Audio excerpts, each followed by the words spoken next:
Welcome back to the Rajan interview. Governor Rajan, we were speaking about your unfinished business. Actually, I was thinking of a couple of them. One really is the NBFC area. We always thought, or that was the perception and maybe even the reality, that Reserve Bank was a little wary of NBFCs because they are lighter touch in regulation compared to the banks. But lately, we have seen a lot of growth in NBFCs, exponential growth. And, you know, the extent of consumption, consumer finance, I mean, we know that investment has not picked up, but consumer finance is galloping at 22%, you know, year after year. For 3 years, then you actually doubled it. Are you worried that you are behind the curve in regulating? No. So as far as the NBFCs go, I think we have been lighter touch for the very reason that they don't take deposits. And we have sort of been very careful with the deposit-taking NBFCs. Yes. Now, what we do want to ensure is the bigger NBFCs are inspected regularly and that their asset portfolios are seen with the same kind of caution we see banks, noting, however, that because they're financed usually with longer-term money, that they have a different capital requirement, that we can be a little more liberal on the risk that they take. Now, remember, if we did not allow a little more risk-taking, those risks would somehow find their way back to the banks. For example, loans to developers. Exactly. I was coming to loans to, I mean, loan against property is a worry, I mean, even in the regulated sector. No.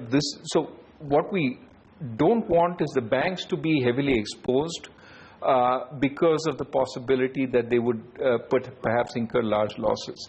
Somebody has to finance those loans, and those loans aren't easily financed through the bond markets.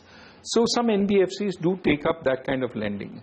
What we have to make sure is that they have the full incentive to recover on those loans. So thankfully, we don't have... You're not worried? I mean, there's a lot of consumer lending as well. Of course, we have to be worried about the overall picture and whether any entity is taking excessive risk. So we are monitoring this process. And we do weigh, whether these entities have enough capital, whether the exposures are excessive. And if you recall, we're bringing them under the same regulatory umbrella as the banks in terms of NPA and so on, to make sure that even while these guys are taking more risk, the disclosure is also appropriately careful. No, I was just worrying, even MFIs, some of them have got small bank licenses. There is an exponential growth even in their finances. So you have the bandwidth. Are you sure there are no red flags there? I think growth is often a flag. Let's say an orange flag rather than a red flag. However, remember that one of the factors in the economy today is the public sector bank loan growth is much weaker. And as a result, something else is filling the gap. Now, we have to be very careful that while the public sector banks are dealing with their balance sheet problems, we don't completely shut off credit growth elsewhere. So you have to tolerate, that's why private sector banks are also growing at 20-25%. Their consumption line is growing. The consumption line, but even actually if you look at their small business lending as well as the industrial lending, it's also growing in the high teens or low 20s. A lot of people think that the SME lending is actually lending against property. It could be. It could be. And one of the things we are focused on, which now will come up regularly, is the real estate exposure, direct or indirect, of the banks. You are monitoring it directly. We are monitoring it. There are some banks that are exposed to a greater degree than others, and we have had a conversation with them about the extent of the exposure. Now, I think all said and done, land is the biggest source of value in an emerging market. So to completely rule out using that as a collateral or that as a basis for lending will basically shut off a lot of lending. In fact, sometimes it will be a better collateral than perhaps a plant or a factory. Absolutely. Okay, actually, since you referred repeatedly to banks, it's not that a major unfinished agenda, the public sector banks. I know government is the owner, but as a regulator, it is 70% of what you regulate. Right. The numbers are sometimes scary. I mean, yesterday IOB was 20% NPA. What is the end game or even the next game, or at least the bottom rung? The first is to stop the leakage.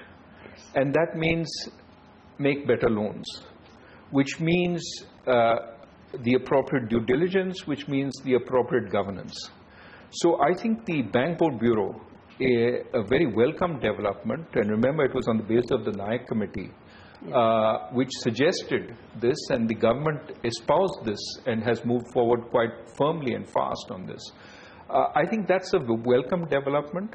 I think they are looking partly as in terms of filling those positions, but partly they're thinking through what needs to be done on the governance and the loan recovery side, which I think is very important. So if you had 2 years, that would be the area you would have concentrated on? No, I think that's one of the areas. There are so many places where you can constantly sort of make improvements. I mean, one of the nice things of being at the RBI is that we are in a country where there are tremendous numbers of low-hanging fruit. And you know, you feel, I'm mixing metaphors here, but like a kid in a candy store. You want to grab because there's so much. And I think, you know, one of the problems sometimes is focus. How do you focus on doing the necessary number of things? And a lot of areas have been opened. For example, consumer protection. We've enunciated those 5 rules of consumer protection. We've told the banks to go out and figure out how they want to do it. But there are areas of continuing worry. Let me give you 2. One, you know, mis-selling of, say, insurance. A big area of concern. And it's something where, you know, we've had consumer advocates come to us with mystery shopping exercises that suggest it's going to... We've sent mystery shoppers into banks, and we find that there are issues about full information. So that's an area we're going to take very seriously. Second, you know, just functioning of ATMs. If 30% of the ATMs that you have don't function, what kind of an efficient system are you running? We are hoping we are going to leapfrog and make ATMs pointless. Yes, but till that happens, you can't go into this thing and find the ATM not working.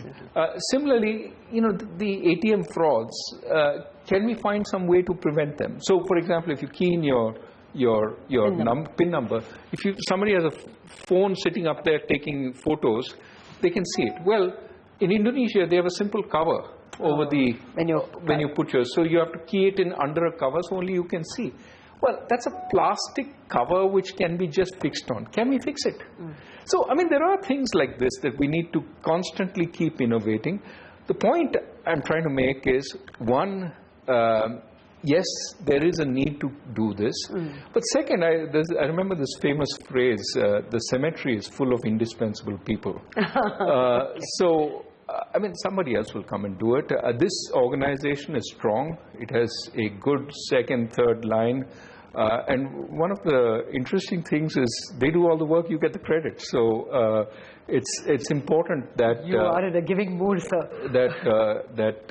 No, I think that they will continue. It's got a fantastic ethos. Okay. Well, I can't let you go without asking you about the worries you have on the global scenario. You have been perhaps one of the best crystal ball gazers of, you know, red flags in the global scenario, especially the 2008 crisis. Now we have this unlimited dollar printing, and now governments joining the bandwagon. And exactly at that time, both bonds and equities are at their highest historical prices. How do you look at this thing unraveling? You know, I worry. I worry because I don't think we understand fully what is going on. On the one hand, this, you know, the notion that these very low real interest rates are here because of low growth, low productivity, etc. But why do we have such low productivity? What's really going on? Are we mismeasuring it? Or is it truly really low? And where is all this technology innovation, this healthcare innovation? Where is it getting counted? Where is it getting absorbed? So on the one hand, we are very scared we'll all be replaced by robots. But that means a huge increase in productivity and based on technology. On the other hand, we are saying there's no growth. Are we worrying about this huge unraveling because we have come out of Lehman and actually there is no such big apocalypse waiting to happen? Well, I do think that exit from the current policies is going to be difficult.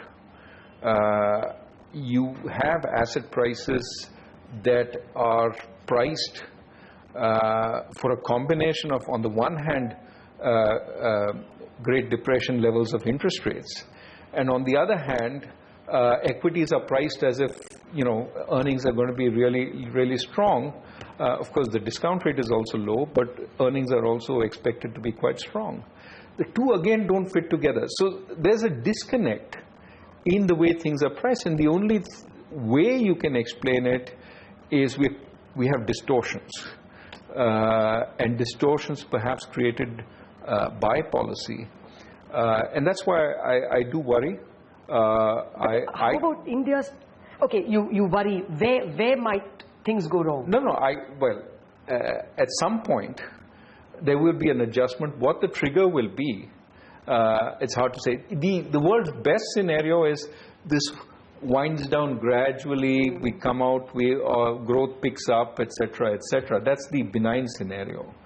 The not so benign scenario is there's a trigger, either a trigger to earnings because of some adverse geopolitical development, or a trigger to discount rates because of some adverse inflationary development.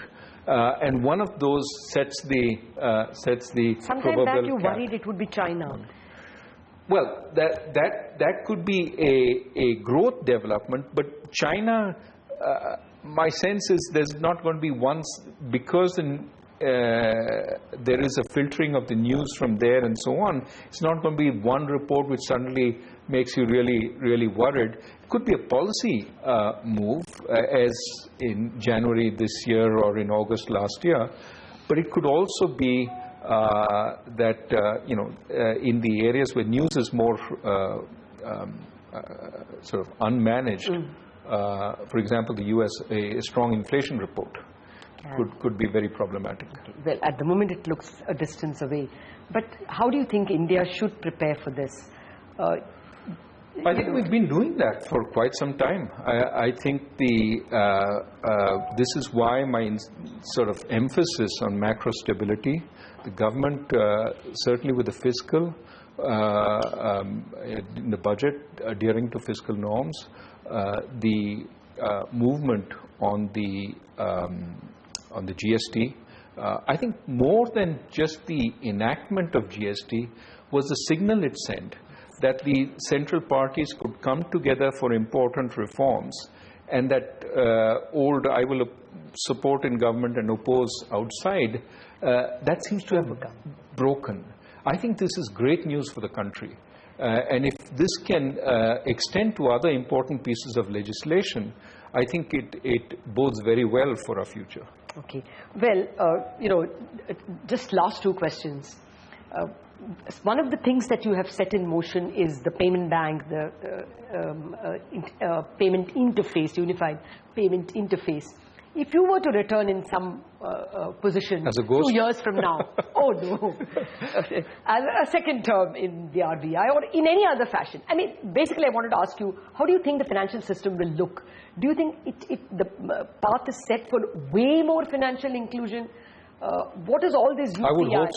I would hope so. What is UPI, payment bank? What is the end game or the next game? The end game is to reduce the cost of transactions and to, therefore, by reducing the cost of transaction, reach every Indian, no matter how poor.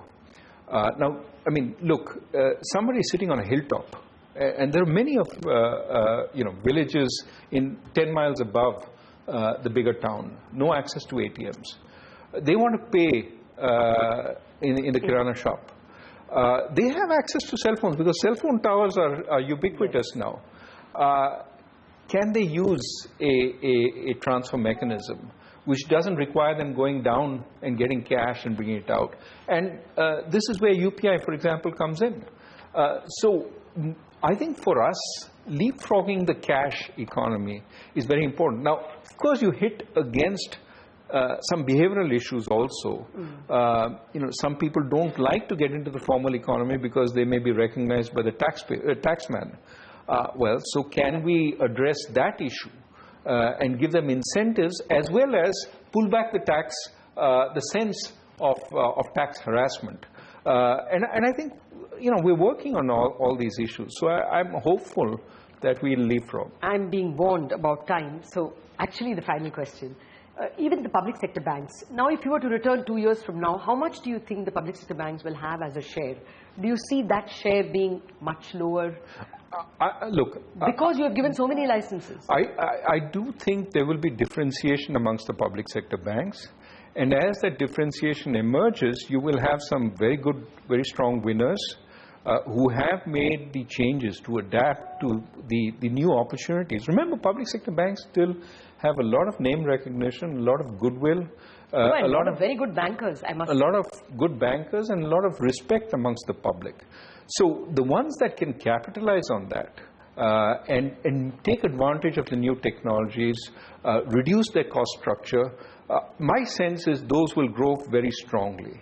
The others will have to take some decisions. Do they become niche banks? Do they become, and some of them moving in that direction. So they would be 50% of the Or do they merge? Do they merge? Well, at current growth rates, obviously their share is shrinking. What the eventual share is, I think, is anybody's guess. Okay. Well, Governor, it was a pleasure having you for 3 years. In what avatar will you return? Look, what my focus is on right now is getting back into research, which is my first love. And then obviously I want to see the economic sort of thinking in India strengthened, and my sort of immediate aim is to see what I can do on the research and teaching side to get more students into the area, to get them to think more and to do more research on India. Well, I just wanted one reassurance or one probably analysis from you. Was it crony capitalists who got you? Because you went after them like no governor has gone, or no governor maybe needed to go. If that is the case, then we have something to worry. No, look, I don't think you should attribute this to some hidden hand or something. I feel I've done what was needed to be done. If they had such power, they would have stopped me in what was needed. I have absolutely no hesitation in saying that what I wanted to do, I've had absolute freedom in doing. Obviously, this required a lot of work behind the scenes with government, persuading government. So when people say you've been fighting all the time, absolutely not. Great relationships both with the previous government as well as people who matter in this government. So you part as friends? Absolutely. So I don't think that is the issue. I think the issue was these things needed to be done. And obviously there are constituencies that get riled. And if there are enough constituencies that get riled, maybe they form a broader coalition. But I don't think there's any, point a finger at X and say X is the hidden hand. Okay. Well, I can tell you that of 1.3 billion people, and an overwhelming majority will want you back, and we do hope you will come back in some avatar for probably rewriting India's macros, making us that much closer to becoming a middle-income country. On behalf of a grateful nation, thank you very much, Governor Rajan, for all that you have done. Thank you. See you, sir.